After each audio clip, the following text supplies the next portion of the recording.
Micro और ये देखो यहां पर दिख रहा है आपको। और obviously father of macro economics कौन है? John Maynard कीनस। ठीक है। अब देखिए आप लोग यहाँ पिक्चर नहीं देख पा रहे होंगे, आप जानते ही हैं कि बहुत ज्यादा प्रेशर है, काम फटाफट करना है, तो इसलिए पिक्चर शायद ना मिले आपको, बट अंडरस्टैंडिंग पूरी मिलेगी। तो यहां से हमारे कितने क्वेश्चन तैयार हो रहे हैं देखो। ठीक है, तो इनको क्या कहा जाता है? Father of macro economics. ठीक है, क्योंकि इनका एक पब्लिकेशन था। पब्लिकेशन क्या था? The journal theory of employment, interest and money. इन्होंने ये पब्लिकेशन किया था कब? 1936 में। वहां इन्होंने ये कॉन्सेप्ट दिया था। तो यहीं से कहीं ना कहीं एक इन्वेंशन होता है किसका? मैक्रो इकोनॉमिक्स का। तो आप में से कोई मेंस की में, जो आप मेंस देने वाले हैं, वहां पर ये बुक का नाम आप डाल सकते हैं, कभी कुछ मैक्रो इकोनॉमिक्स में लिखने को आए। और जो यूजीसी की तैयारी कर रहे हैं, डायरेक्ट क्वेश्चन आता है। ठीक है, ये बुक किसने लिखी है? तो आपने क्या लिख देना है? जॉन मेनर्ड कीनस इन 1936। अब देखो यहां से आपको आइडिया मिल रहा होगा, ये ग्रेट डिप्रेशन में 6 साल लगे प्रॉब्लम को समझने में, और 6 सालों की मेहनत के बाद हमें क्या मिलता है? मैक्रो और माइक्रो इकोनॉमिक्स। अब देखो इसमें एक सिंपल सी बातें बता रखी है। मैक्रो मतलब बड़ा डोमेन हो गया, माइक्रो मतलब छोटा, वो आप पढ़ लेना। फिलहाल थोड़ा सा देख लेते हैं। मैक्रो मतलब इसमें बड़ी बड़ी बातें हम देखेंगे, जैसे जो पूरे वर्ल्ड वाइड को इफेक्ट करती है, जो पूरे दुनिया को इफेक्ट करती है। जैसे एक मैक्रो का टॉपिक मैं उठा लूंगा, इन्फ्लेशन। क्या उठा रहा हूं? इन्फ्लेशन। और माइक्रो में आप क्या पढ़ेंगे? इंडिविजुअल लेवल पे। जैसे इंडिविजुअल लेवल पे आपको पता है इन्फ्लेशन का इफेक्ट आपकी जो सेविंग्स हैं, इंडिविजुअल लेवल की जो सेविंग्स होती है ना, जैसे आप मानते हैं 10,000 रुपए महीना कमाते हैं, एक आदमी 10,000 रुपए महीना कमाता है, एक आदमी 1,00,000 रुपए महीना कमा रहा है। तो ऑब्वियसली अगर महंगाई बढ़ेगी तो ज्यादा इफेक्ट किसको आएगा? जो 10,000 कमा रहा है। तो उस चीज का स्टडी हम करते हैं छोटे लेवल पे, उसे हम कहते हैं माइक्रो। क्या कहते हैं? माइक्रो। और एक बात मैं आपको अच्छी तरह बता दूं कि माइक्रो में ज्यादातर हम थ्योरीज का इस्तेमाल करते हैं। अब आप कहोगे सर ये क्या बात हुई, वो तो हम मैक्रो में भी करते हैं। अब जरा इस पे एक चर्चा कर लेते हैं फटाफट। मेरा स्टेटमेंट आया है आपके सामने कि अगर मैं यहां पर लिख रहा हूं मैक्रो और यहां पर लिख रहा हूं माइक्रो, मैंने बोला कि माइक्रो में ज्यादातर हमारी थ्योरीज ज्यादा चलती है। अब आपके मन में प्रश्न आना चाहिए, सर वो तो मैक्रो में भी चलती है, मैक्रो में भी थ्योरी चलती है। सर आप ही ने कहा था चलती है, पर याद रखो मैंने कहा था कि मैक्रो की जो थ्योरी होती है उस पर हम फुली डिपेंडेंट नहीं रहते हैं। फुली डिपेंडेंट होना बड़ा मुश्किल है इसमें। क्यों? क्योंकि अगर आपको याद हो मैंने आपसे कहा था कि ये जो बड़े लेवल की इकोनॉमिक्स होती है ना, ये किस पे डिपेंडेंट होती है? टाइम और स्पेस पे। जैसे हमने उस दिन मैंने आपको बताया था, याद करिए, थॉमस हॉब्स से मैंने शुरू किया था। थॉमस हॉब्स आया, फिर मैंने एडम स्मिथ लिया, फिर मैंने कार्ल मार्क्स लिया। याद आ रहा आप लोगों को? Yes sir. और भारत ने तो आगे चल के जो सोशलिज्म है उसको अपना वर्जन दिया, जैसे नेहरू का सोशलिज्म, गांधीयन का सोशलिज्म। तो आप देख रहे होंगे सभी विचार, जो भी ये विचारक आपको दिखाई दे रहे हैं, फिलोसफर आपको दिखाई दे रहे हैं, मैं ये नहीं कहते हैं या हम ये नहीं कह सकते ये लोग गलत थे, अपने टाइम पे ये सही थे, पर आगे चलकर ये, तो पर्टिकुलर एक ही थ्योरी लेकर मैक्रो को समझना बड़ा मुश्किल हो जाता है, क्योंकि मैक्रो में अलग अलग डायमेंशन आते रहते हैं। पर जो माइक्रो है ना, माइक्रो में थ्योरी काम कर जाती है, माइक्रो में थ्योरी काम कर जाती है। इसीलिए इसीलिए आपको आगे बढ़ने से पहले एक बात बताता हूं, कभी भी यूपीएससी जो एक कॉन्सेप्चुअल पेपर्स होते हैं, जैसे यूपीएससी सिविल सर्विसेज का जो पेपर है, हमारा सिलेबस माइक्रो है या मैक्रो है? बताइए। मैक्रो। मैक्रो। हमारा मैक्रो सिलेबस है। ठीक है, और कभी भी आप देख लिया कोई भी पेपर की आप तैयारी करिए, मैक्रो का बड़ा वेटेज रहता है, क्योंकि बहुत कॉन्सेप्चुअल होता है। ठीक है, डायनेमिक कॉन्सेप्ट है। और माइक्रो जो है, माइक्रो में आपका थ्योरी बेस्ड काम चल जाता है। जैसे theory of law and supply सुना आप लोग? अपना law of demand and supply सुना आप लोगों ने? Yes sir. सिंपल सा आपने सुना होगा, और ये थ्योरी काम भी करती है, नो डाउट ये काम करती है। आप जानते ही हैं, अगर मैं कहीं पर सप्लाई कम कर दूं और डिमांड कांस्टेंट है, सप्लाई को मैं कम कर दूं, डिमांड वहां पर कांस्टेंट है, तो प्राइस बढ़ेगा या घटेगा? बढ़ेगा। बढ़ेगा। फिर एक बोल रहा हूं, सप्लाई को कम कर दूं, डिमांड कांस्टेंट है, तो प्राइस बढ़ेगा। तो ये आज भी लागू होता है। तो इसीलिए हमारे सिलेबस में माइक्रो को उतना कंसीडर नहीं कर रहे हैं। ठीक है, माइक्रो के लिए अलग होता है। हम ज्यादा कॉन्सेप्चुअल, ज्यादा डायनेमिक जो है, मैक्रो को ज्यादा तवज्जो देंगे। ठीक है, और सिंपल सी बात है, अगर मैंने माइक्रो को अच्छी तरह समझ लिया तो अपने आप आपका माइक्रो भी सही होने लगेगा। Right, what I mean to say, अब देखो एक सिंपल सी बात है, मैं क्या कहना चाह रहा हूं आप लोगों से, मैक्रो का एक कॉन्सेप्ट है इन्फ्लेशन। क्या है? इन्फ्लेशन। इन्फ्लेशन। अगर इन्फ्लेशन बढ़ेगा तो एक कंज्यूमर की पॉकेट, कंज्यूमर मतलब इंडिविजुअल लेवल की पॉकेट को इफेक्ट करेगा नहीं पड़ेगा? बताइए। करेगा सर। आज आई गेस पाकिस्तान का एक रुपया, उनका रुपया आई थिंक 260 प्लस हो गया है डॉलर के मुकाबले। तो देखो इन्फ्लेशन बढ़ेगा तो कंज्यूमर की पॉकेट पे इफेक्ट आएगा। वही इन्फ्लेशन अगर रेगुलेट रहेगा, ठीक रहेगा, तो ऑब्वियसली कंज्यूमर की पॉकेट में भी क्या रहेगा? सही रहेगा चीज। बट आई मीन टू से अगर मैक्रो कंट्रोल में है तो ऑब्वियसली माइक्रो भी क्या रहेगा?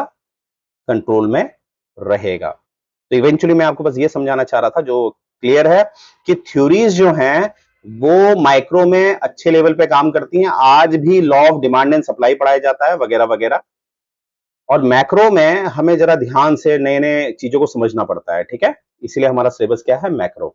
आइए आगे बढ़ते हैं। ये हो ही गया आपका ये वाला, आगे देखते हैं। देखो यहां पर मैंने क्या लिखा है, देखो जो मैंने आपको बताया वही है। सबसे पहले याद रखेंगे, एक सेकेंड में इंक चेंज कर लूं। हाँ, माइक्रो जो है वो हमेशा बॉटम अप अप्रोच होता है। क्या होता है? छोटे से ऊपर। कैसे काम करता है? छोटे से ऊपर। एक सेकंड गाइस, यार आप लोग लेट ज्वाइन करते हो, बड़ा डिस्टर्ब होता है। उमेश, अच्छा मैं क्या बोल रहा हूँ? नहीं कुछ नहीं, तुम साइन आउट हो गए थे ना? सर वो मेरा नेट ऐसा ही है, बार बार फोन से लॉग आउट हो जाता हूँ मैं। ओके ओके, ध्यान से देखेंगे हम क्या पढ़ रहे हैं। एक सेकंड, मैं पढ़ रहे हैं हम लोग कि जो माइक्रो है वो कैसी अप्रोच है? Bottom up. और मैं हमेशा माइक्रो को, अगर मैं बोलूं, क्या मैं कह सकता हूं माइक्रो आपका 73rd अमेंडमेंट है? Yes sir, panchayat. ठीक है। और मैक्रो देखो अपना, मैक्रो क्या है? Top down. NITI Aayog bottom up approach. Absolutely, बिल्कुल। और मैक्रो क्या है आपका? Top down approach. ये डायरेक्ट प्री के क्वेश्चन है, यहाँ प्री के क्वेश्चन है डायरेक्ट ये। तो माइक्रो क्या है? बॉटम, नीचे से ऊपर। मैंने बताया ना इंडिविजुअल लेवल पे काम करता है। देखो ऊपर है आपका स्टेट, जिसको रिप्रेजेंट गवर्नमेंट करती है। फिर ऐसे नीचे आएंगे तो नीचे कौन है? हम लोग, इंडिविजुअल। इंडिविजुअल। तो माइक्रो किसको टारगेट करता है? ज्यादातर इंडिविजुअल को। तो माइक्रो के लिए हम क्या कहेंगे? Bottom to up. और मैक्रो किसको टारगेट करता है? ऊपर को। तो टॉप टू बॉटम। ठीक है। अब जो हम ये बात कर रहे हैं, जैसे यहां पर वैसे लिखा नहीं है, मैं आपको बता दूं। जैसे यहां पर लिखा है माइक्रो जो है वो बॉटम से अप अप्रोच करता है, या मैक्रो जो है वो टॉप से बॉटम अप्रोच करता है। ऐसा नहीं है, मैक्रो भी बॉटम से अप कर सकता है और माइक्रो भी टॉप से डाउन कर सकता है। बट मेजोरिटी में माइक्रो बॉटम से अप अप्रोच रखता है और मैक्रो टॉप से डाउन। डोंट वरी, बहुत डेप्थ आपसे नहीं पूछेंगे, ठीक है? इतना बहुत डेप्थ आपसे नहीं पूछने वाले हैं, फिलहाल इतना याद रखिएगा। अच्छा, अब आप देखिए, जैसे मैंने ऑलरेडी आपको बताया था कि देखिए मैक्रो क्या है, ये वाली लाइन मैंने अभी बताया था ना। मैक्रो जो है, यहां पर आपको क्या मिलता है?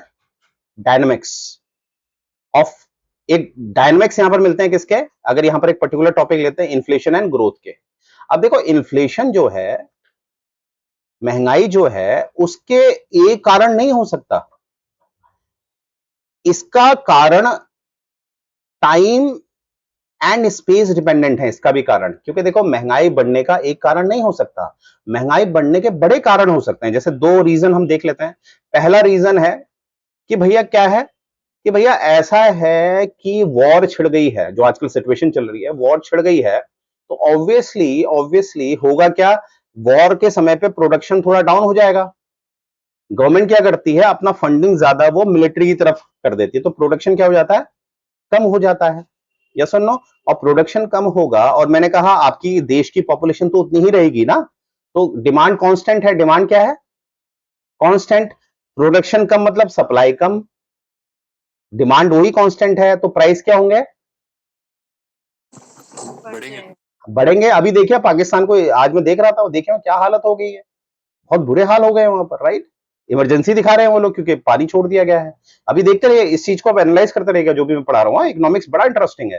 तो एक फैक्टर मैंने आपको ये बता दिया। एक दूसरा फैक्टर ले लेते हैं कि भैया आप क्या है, इंसान की जो एक चॉइस है उसमें डिफरेंस आ गया। जो लोग हैं ना, हम लोग, उनकी चॉइस में डिफरेंस आ गया।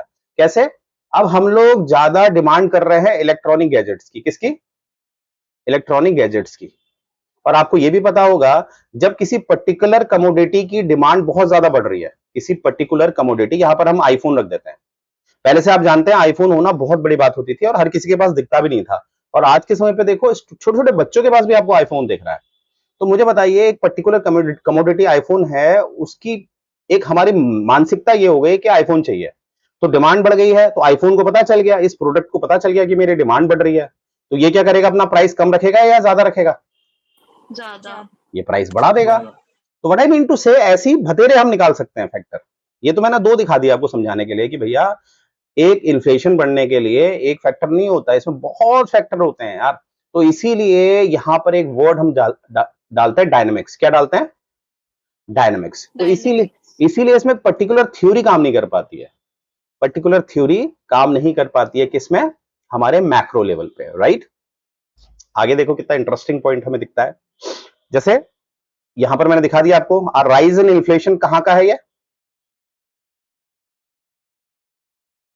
मैक्रो है, नहीं है? इन्फ्लेशन कहां आता है? हमारे मैक्रो स्टडी में।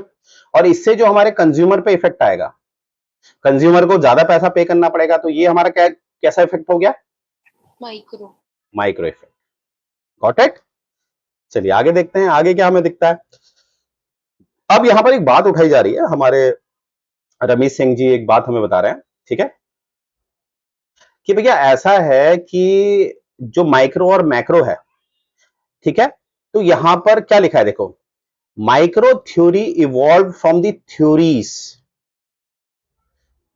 थ्योरी से इवॉल्व होती है मैक्रो या माइक्रो? बताइए। माइक्रो। मैंने कहा ना, थ्योरी को समझने के लिए, माफ कीजिएगा, माइक्रो को समझने के लिए थ्योरी का इस्तेमाल किया जा सकता है, बट मैक्रो में बहुत सारे डायमेंशंस नए नए आते हैं, तो इसको समझने का एक ही तरीका है कि हर बार इसमें रिसर्च करनी है। और जब भी हम रिसर्च करते हैं, ऑब्वियसली हमारी अप्रोच क्या रहती है? इंपेरिकल। इंपेरिकल का मतलब होता है साइंटिफिक अप्रोच होती है हमारी। इंपेरिकल का मतलब क्या होता है?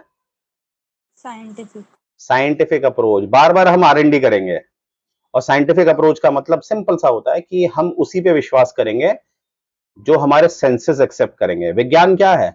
विज्ञान को आप तभी ट्रू मानेंगे, विज्ञान के परीक्षण को आप तभी ट्रू मानेंगे जब आपके सेंसेस उसको ऑब्जर्व करेंगे। यस और नो? इसलिए विज्ञान कभी भी भगवान को नहीं मानता है, विज्ञान कभी भी भगवान को नहीं मानता है। तो व्हाट आई मीन टू से, सिंपल सी बात है कि अगर मैक्रो की बात होगी, तो मैक्रो में आप थ्योरी से ज्यादा आप हर बार उसमें एक इंपेरिकल अप्रोच अपनाएंगे। इंपेरिकल मतलब साइंटिफिक अप्रोच। तो ये चीज अच्छी तरह याद रखना। प्री के डायरेक्ट क्वेश्चन है आप लोगों के कि इंपेरिकल अप्रोच माइक्रो में ज्यादा होती है मैक्रो में? मैक्रो। और देखो आप सभी लोग समझदार हैं, मैक